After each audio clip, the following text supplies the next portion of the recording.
여러분 안녕하십니까? 7월 16일 서울경제 뉴스5 시작합니다. 홈플러스 회생 절차 연장에 청신호가 켜졌습니다. 지난 15일 최대 채권자인 메리츠 금융그룹과 최대 주주 MBK 파트너스가 긴급 운영자금 지원 방안에 극적으로 합의한 데 이어 오늘 메리츠 금융그룹이 2천억 원 규모의 긴급 운영자금 지원을 최종 확정했기 때문인데요. 현장에 나가 있는 취재기자 연결합니다. 정명진 기자. 서울 강남구 메리츠타워에 나와 있습니다. 조금 전 메리츠금융그룹이 2천억 원 규모의 긴급 운영자금 지원안을 최종 의결했습니다. 앞서 MBK 파트너스가 대출 전액에 대한 연대 보증을 제공하기로 한 데 이어 메리츠의 지원까지 확정되면서 홈플러스 회생을 위한 핵심 이해관계자 간 협의가 마무리됐습니다. 앞서 김병주 MBK 파트너스 회장은 2천억 원 규모의 GIP 대출 전액에 대해 연대 보증을 제공하기로 했습니다. 이에 메리츠증권과 메리츠캐피탈, 메리츠화재 등 3개 계열사는 이사회를 열고 홈플러스에 대한 대출 지원안을 최종 의결했습니다. 마트산업노동조합과 일반노동조합도 37개 점포 폐점 과정에서 회사의 재정 부담을 최소화하는 데 협조하기로 했습니다. 홈플러스는 오는 20일 이번 합의 내용을 반영한 즉시 항고를 서울회생법원에 제기할 예정입니다. 이후 법원의 허가와 GIP 실행 절차, 주요 채권자들의 회생 계획 동의가 마무리되면 긴급 운영 자금이 집행됩니다. 홈플러스는 이를 바탕으로 회생 절차를 이어가는 한편 마지막 단계에 있는 구조혁신 작업을 마무리하고 본사와 대형마트, 온라인 등 단존 사업 부문의 매각을 추진해 경영 정상화에 속도를 낸다는 계획입니다. 다만 업계에서는 2천억 원은 회생 절차를 이어가기 위한 최소한의 운영 자금에 불과하다는 분석이 나옵니다. 자금이 확보되더라도 회생 절차를 다시 밟을 수 있는 기반이 마련되는 것일 뿐 곧바로 경영 정상화로 이어지기는 쉽지 않다는 겁니다. 홈플러스는 지난 13일부터 본사와 전국 67개 대형마트의 영업을 임시 중단한 상태입니다. 영업차질이 장기화하면서 점포 경쟁력이 악화됐고 협력사와 소비자 신뢰도 흔들렸습니다. 회생 절차가 재개되더라도 상품 공급 정상화와 협력사, 소비자 신뢰 회복이 향후 경영 정상화의 핵심 과제가 될 전망입니다. 서울경제TV 정명진입니다. 롯데그룹이 하반기 경영 전략을 점검했습니다.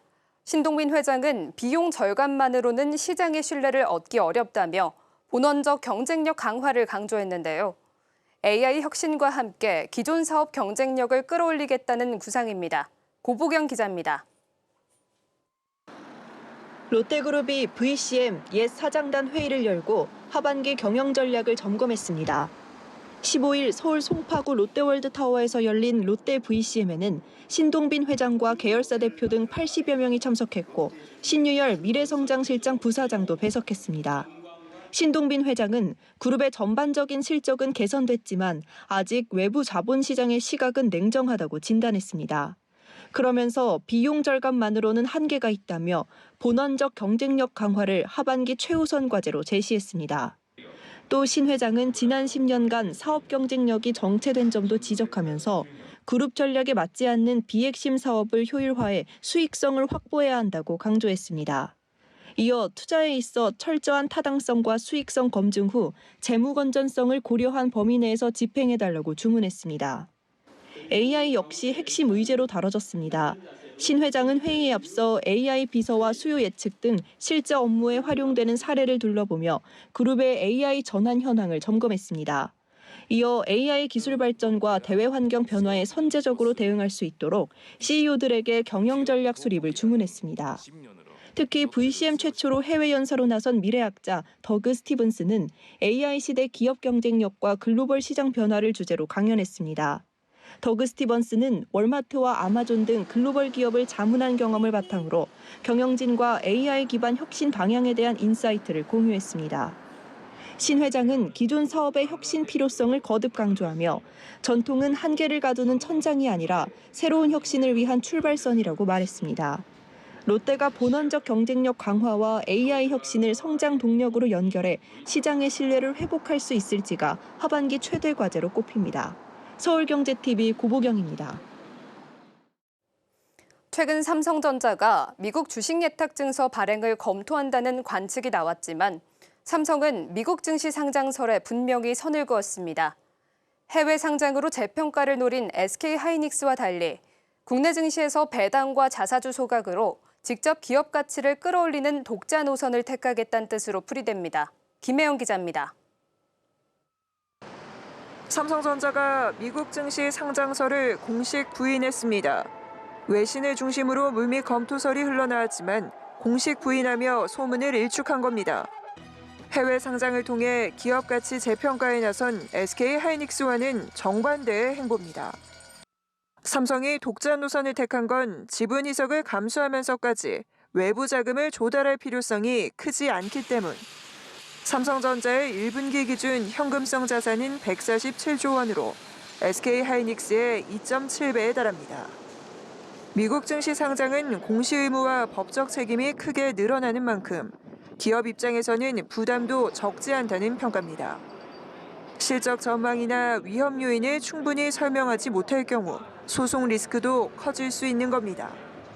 특히 스마트폰과 TV 등 완제품 비중이 높은 삼성의 사업 구조상 리콜이나 결함 이슈가 터지면 미국 공시 의무와 맞물려 글로벌 소송전으로 번질 우려도 나옵니다.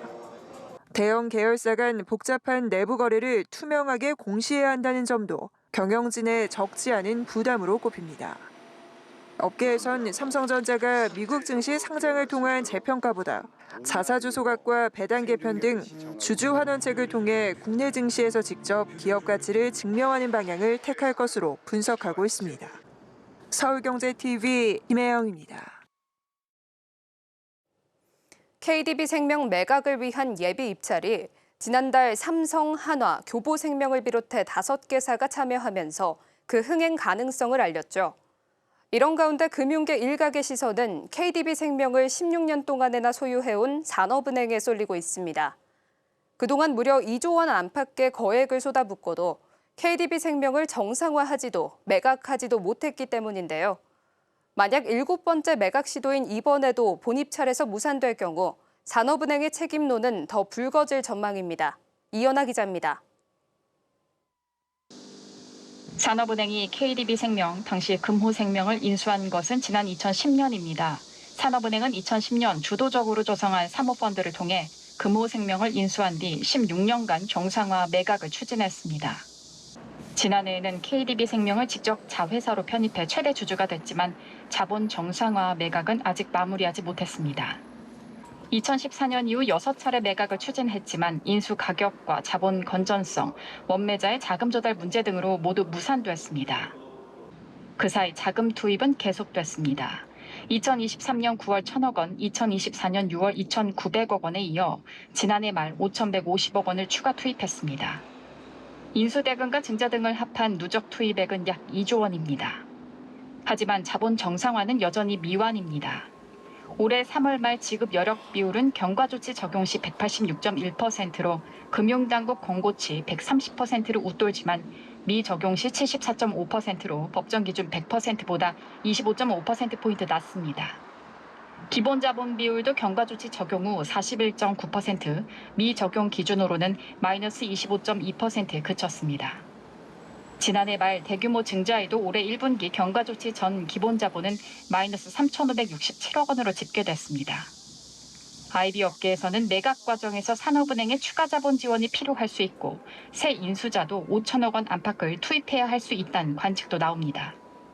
이번 7번째 매각에는 삼성, 한화, 교보생명과 한국투자금융지주, 태강그룹 등 5곳이 참여했는데 업계에서는 과거처럼 실사 결과 보험 부채와 증자 부담이 예상보다 크면 본 입찰에서 후보가 이탈할 가능성도 제기됩니다.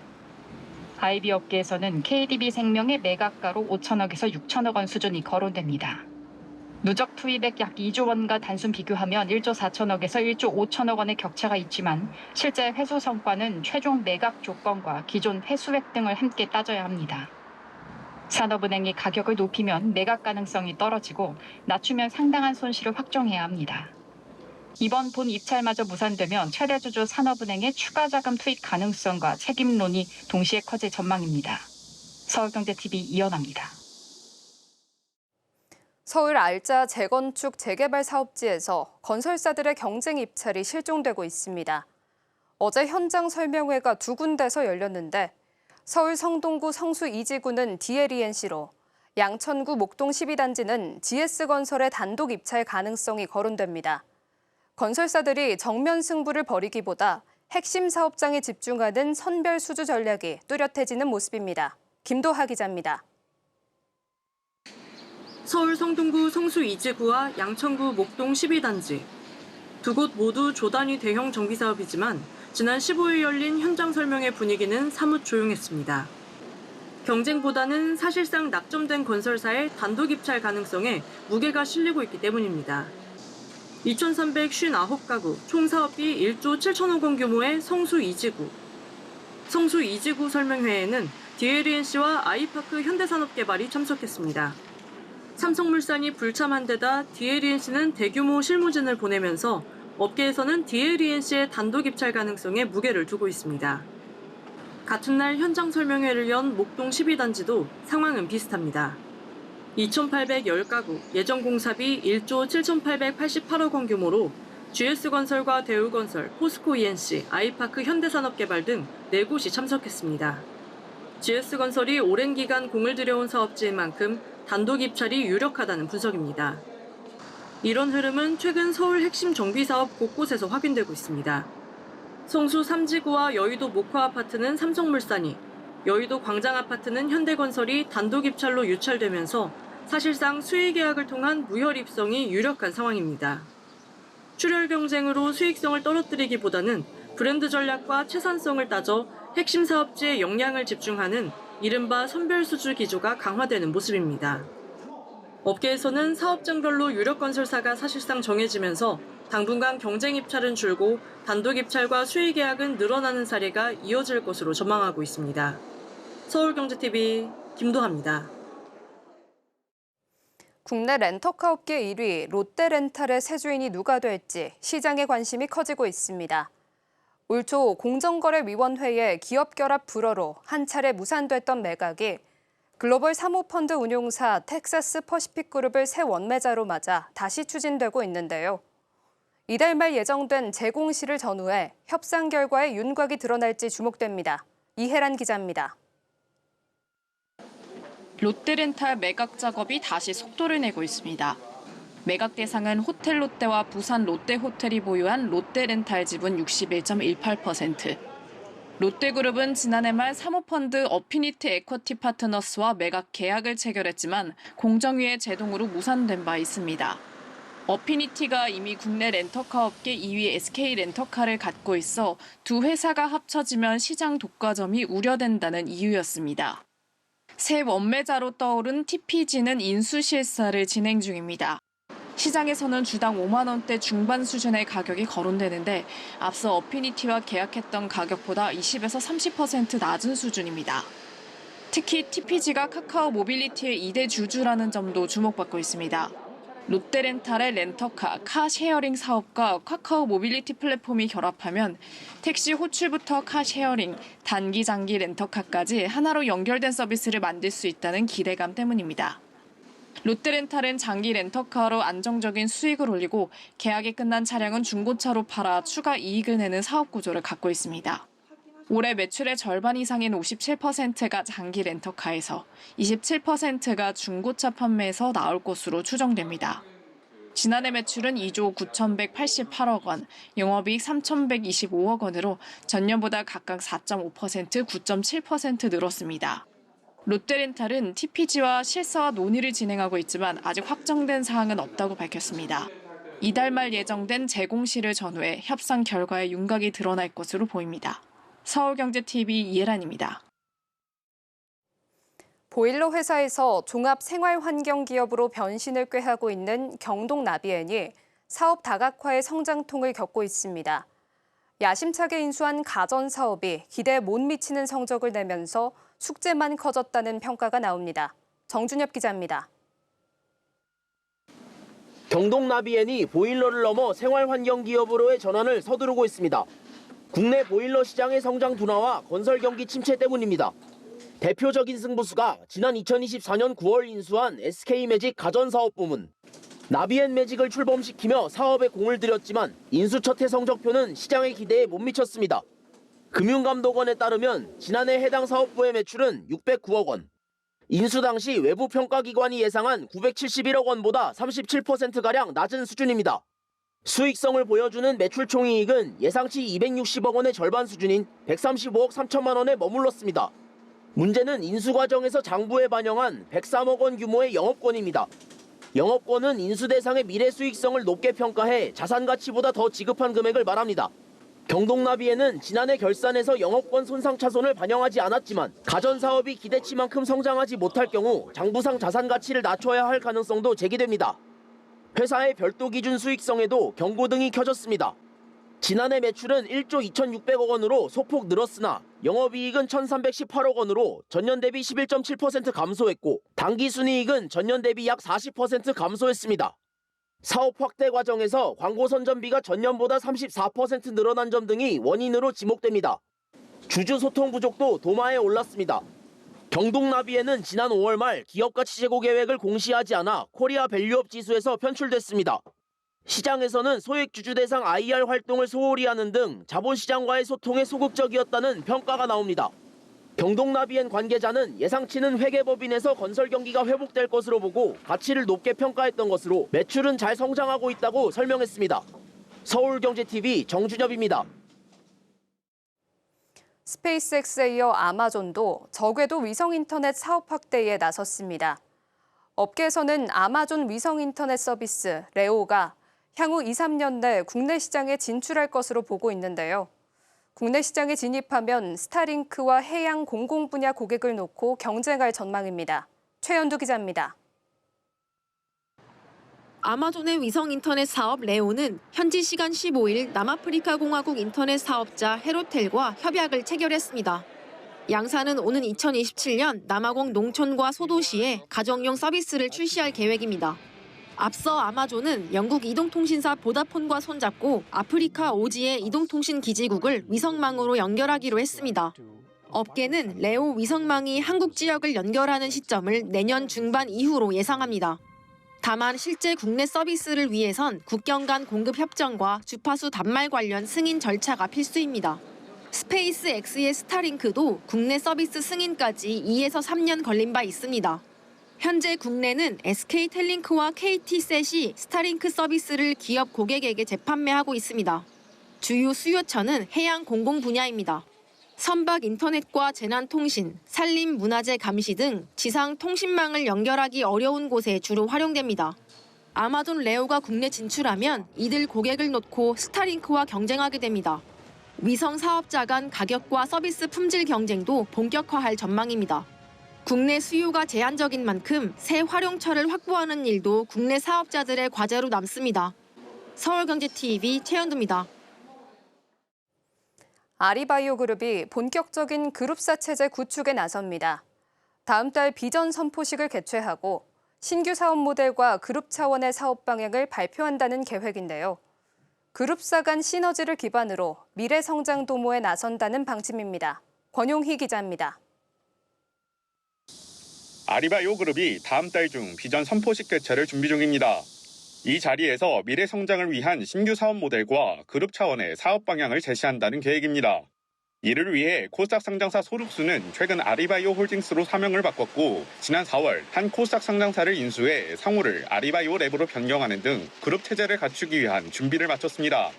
그룹은 아리바이오를 중심으로 경구용 알츠하이머 치료제 AR1001의 글로벌 임상 3상 완료와 상업화, 글로벌 라이선스 사업 등에 역량을 집중한다는 계획입니다.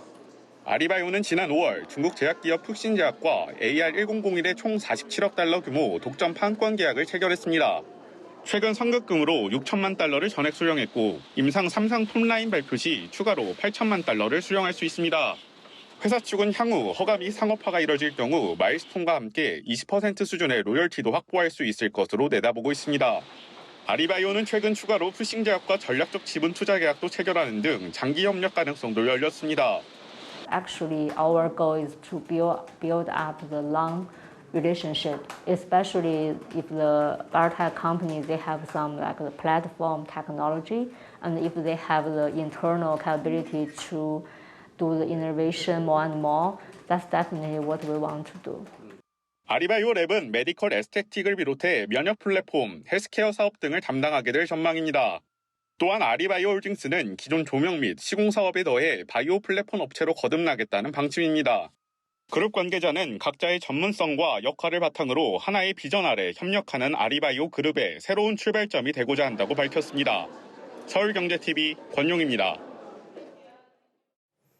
창사 66주년을 맞은 두산건설이 상반기 도시정비 사업에서만 2조 6천억 원을 수주했습니다. 내로라 하는 대형 건설사들과 어깨를 나란히 한 성적표인데요. 하반기에는 공공정비 사업까지 영역을 넓힌다는 계획입니다. 김도하 기자입니다. 두산건설이 올해 상반기 도시정비 사업에서 2조 6,425억 원을 수주했습니다. 상반기 실적만으로 지난해 연간 도시정비 수주액을 넘어선 겁니다. 현대건설과 GS건설, 삼성물산, 대우건설 등 대형사의 뒤를 잇는 규모의 실적입니다. 두산건설이 창사 66주년을 맞아 제시한 올해 신규 수주 목표는 역대 최대치인 6조 원. 상반기 도시정비 사업으로만 목표치의 절반 가까이를 채운 셈입니다. 실적은 부산과 대구의 대형 민간정비 사업이 견인했습니다. 특히 부산 망미 5구역 재개발과 용호 7구역 등 수천억 원 규모의 대형 사업지를 잇따라 확보하며 실적을 늘렸습니다. 서울에서는 홍은 1구역과 충정로 1구역 공공재개발 등 사업성을 고려한 선별 수주에 집중했습니다. 재개발과 재건축뿐 아니라 공공재개발과 도시정비형 재개발 등으로 사업 포트폴리오도 확대했습니다. 대형사들이 경쟁하는 초대형 사업장보다는 공공재개발과 지방 대형 사업장을 중심으로 실적을 쌓으며 차별화에 성공했다는 분석입니다. 상반기 민간 정비 사업을 중심으로 성과를 거둔 두산건설은 하반기 부천 원미 도심 공공주택 복합사업 등 공공정비사업 확대에 나선다는 계획입니다. 서울경제TV 김도하입니다. 한국은행 금융통화위원회가 16일 서울 중구 한국은행 본관에서 통화정책 방향 회의를 열고 기준금리를 연 2.5%에서 2.75%로 0.25%포인트 인상했습니다. 지난 2023년 1월 이후 3년 6개월 만에 금리 인상으로 금통위원 7명 전원이 찬성했습니다. 한은은 반도체를 중심으로 수출과 투자가 호조를 보이고 소비도 회복되면서 올해 성장률이 기존 전망치인 2.6%를 큰 폭으로 웃돌 것으로 내다봤습니다. 반면 소비자 물가 상승률은 지난달 3.2%까지 높아졌고 환율과 가계대출, 수도권 집값도 불안한 흐름을 이어가고 있다고 진단했습니다. 신현송 한국은행 총재는 물가가 목표 수준인 2%로 안정된다는 확신이 들 때까지 대응하겠다며 8월 추가 인상 가능성에 대해서도 모든 가능성을 열어두겠다고 밝혔습니다. 이에 따라 시장에서는 한국은행이 본격적인 금리 인상 사이클에 들어갔다는 분석이 나오고 있습니다. 이상으로 서울경제 뉴스5를 마칩니다. 시청해주신 여러분 고맙습니다.